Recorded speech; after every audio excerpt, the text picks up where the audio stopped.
Welcome back to my channel friends. ಇವತ್ತು ನಿಮಗೆ ಆಚೆ ಕ್ರಂಚಿಯಾಗಿ ಒಳಗಡೆ ಸಾಫ್ಟಿಯಾಗಿರೋ ಮೊಸರಿಂದ ಕೋಡ್ಬಳೆ ಹೇಗೆ ಮಾಡಬೇಕು ತೋರಿಸ್ತೀನಿ ರೀ.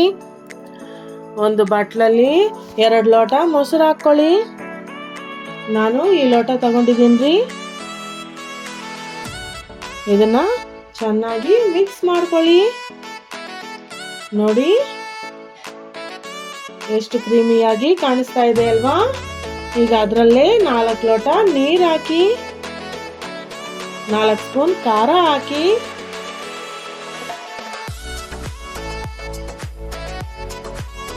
ಸ್ಪೂನ್ ಉಪ್ಪು ಹಾಕಿ,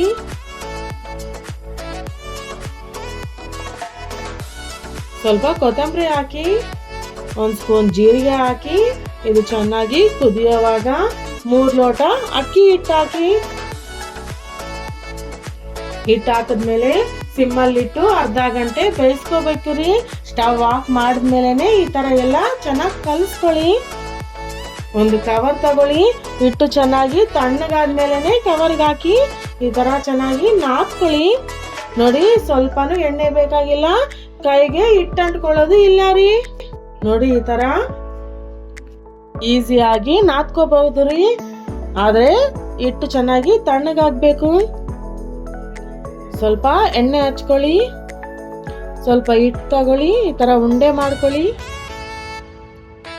ಈಗ ತೋರಿಸ್ತೀನಿ ನೋಡಿ, ಆ ತರ ಕೋಡ್ಬಳೆ ಮಾಡ್ಕೊಳ್ಳಿ. ಒಂದು ಬಾಣಲಿಯಲ್ಲಿ ಎಣ್ಣೆ ಇಡಿ. ಎಣ್ಣೆ ಚೆನ್ನಾಗಿ ಕಾದ್ಮೇಲೆ ಕೋಡ್ಬಳೆನ ಅದ್ರಲ್ಲಿ ಹಾಕಿ ಗೋಲ್ಡನ್ ಬ್ರೌನ್ ಕಲರ್ ಬರೋವರೆಗೂ ಹುರ್ಕೊಳ್ಳಿ. ಅಷ್ಟೇ, ಆಚೆ ಕ್ರಂಚಿಯಾಗಿ ಒಳಗಡೆ ಸಾಫ್ಟಿ ಆಗಿರೋ ಮೊಸರು ಕೋಡ್ಬಳೆ ಈಸಿಯಾಗಿ ಮಾಡ್ಬೋದು ರೀ.